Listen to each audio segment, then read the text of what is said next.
What's up, guys? This week on our series reviewing games, we're going to be talking about a little-known developer out of Japan who has a series of platforming games that you may have heard of before. You might have even played one or two of them, but who are we kidding? It's Nintendo, it's Mario, and this is our review on Super Mario Bros. Wonder.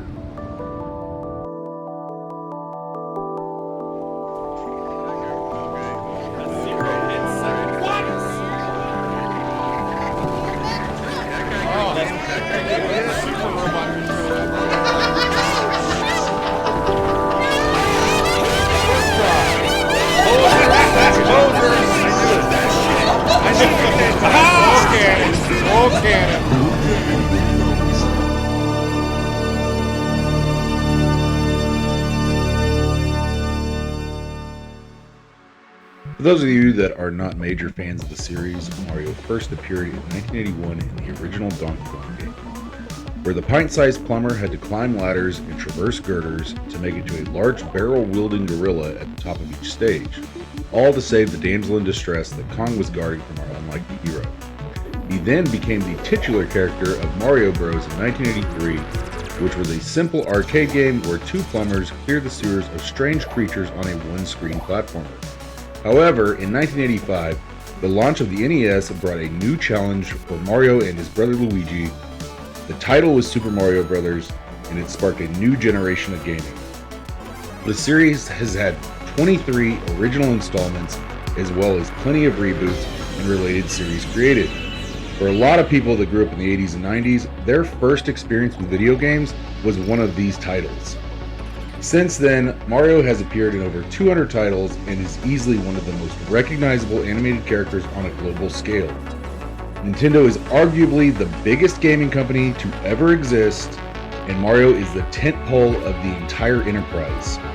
Hence, why reviewing the 2023 installment of Super Mario Bros. Wonder will not only be about how it compares to other platformers in general, but how it compares to other Mario games as well.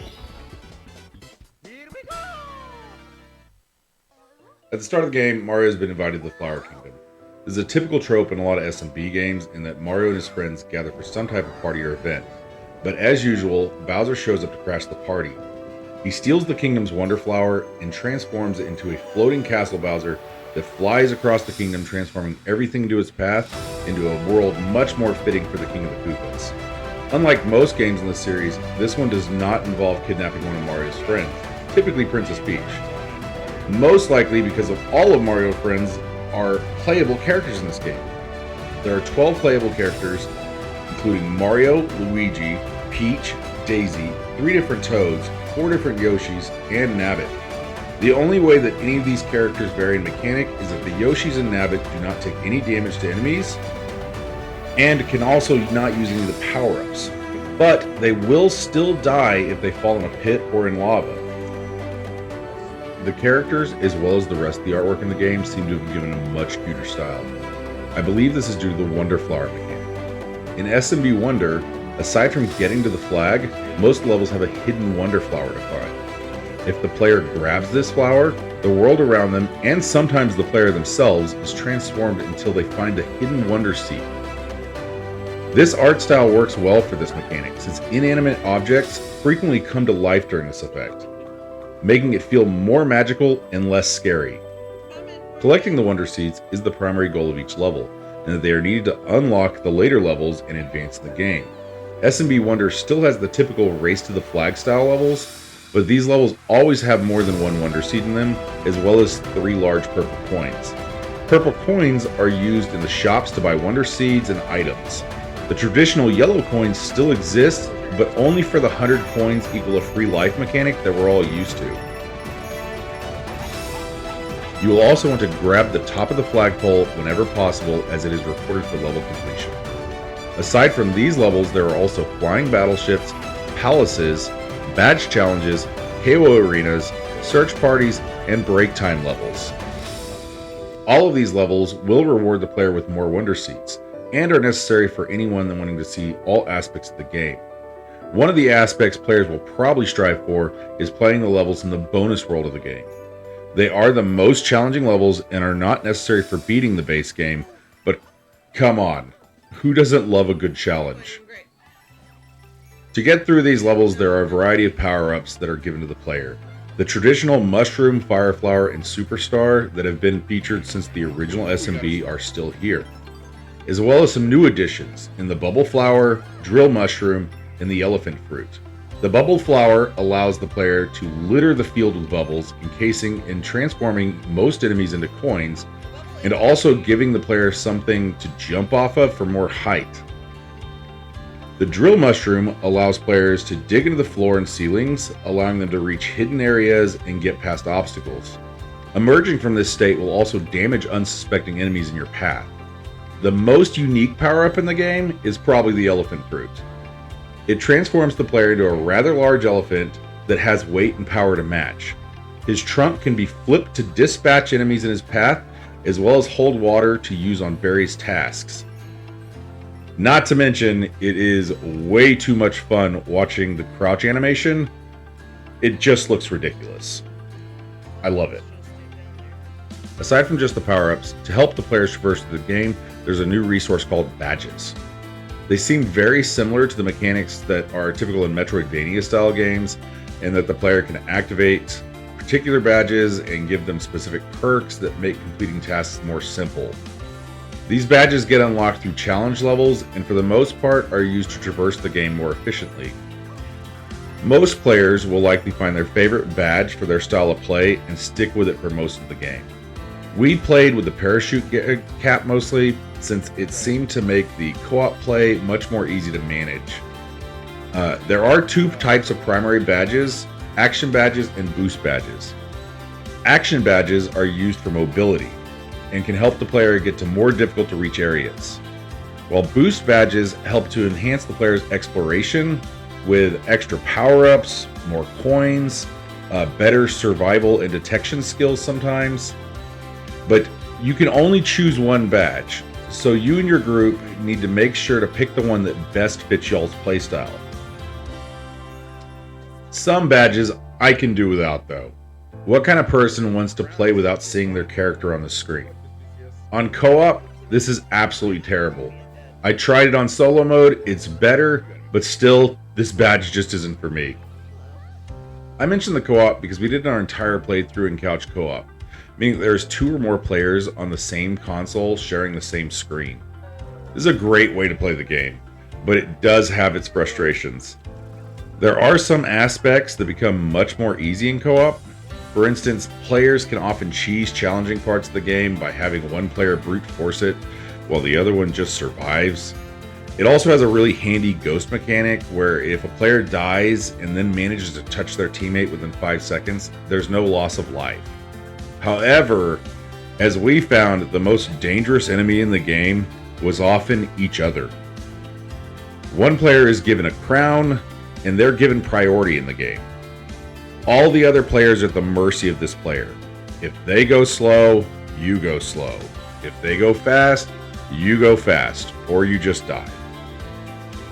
Our most frequent deaths usually occurred when one player got crushed off the screen by the player with the crown, because they got separated.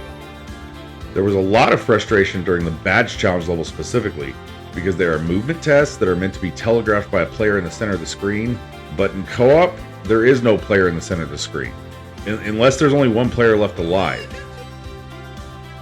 Regardless of any problems, we were able to beat every level in the game in co-op, with enough silly moments to make the problems more funny and less frustrating. Personally, I believe these types of games are more fun in groups, and I would much prefer this style rather than playing in solo mode. We did also strive for 100% in this game, so after we initially beat the base storyline, we had to go back and replay a lot of those levels to find those pesky purple coins or flagpoles we didn't quite get the top of the first time. But luckily, this was the perfect opportunity to try out the online play. So we went and joined up with our good friend ProQuad Gamer, who also happens to be a ridiculously good Mario player, to help find the rest of the things we were missing.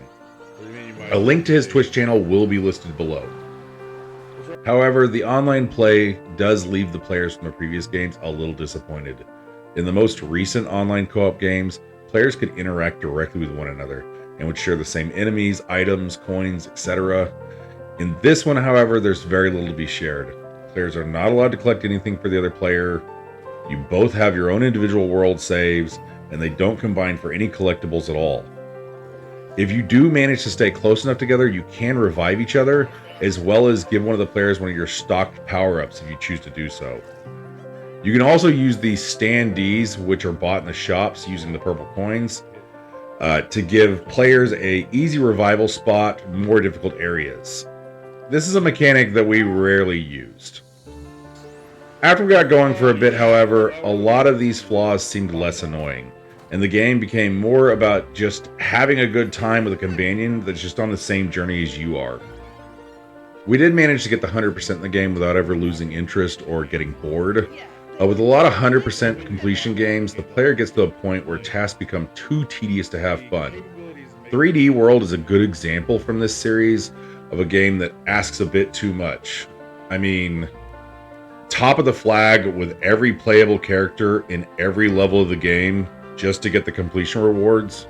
I mean, really? They could have made this game a lot longer and it would have still been enjoyable. But I feel that Nintendo did an excellent job with the pacing and scale on this one. It also feels that the online lends more to the replay potential, whether it's challenging your friends to a race or hanging out and enjoying some platforming with one another.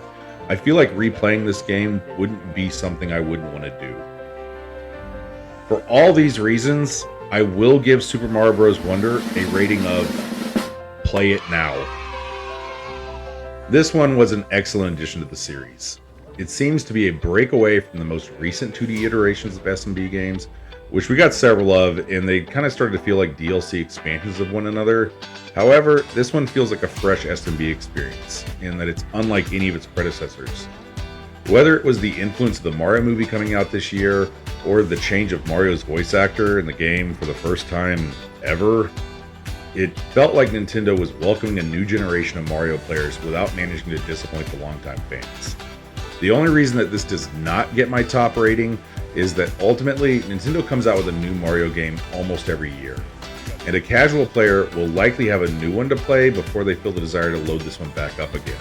However, SMB Wonder did solidify that I will continue to look forward to the future of this series and its upcoming titles. I really hope you enjoyed our review of Super Mario Bros. Wonder, and if you did, make sure to like the video as well as subscribe to the channel so that you can get more content like this. We also stream daily over at twitch.tv Big City Sasquatch, so if you ever want to chat about games or come by and see some of the live action, you should make sure to do so. And as always, thank you for watching, and we'll see you next time.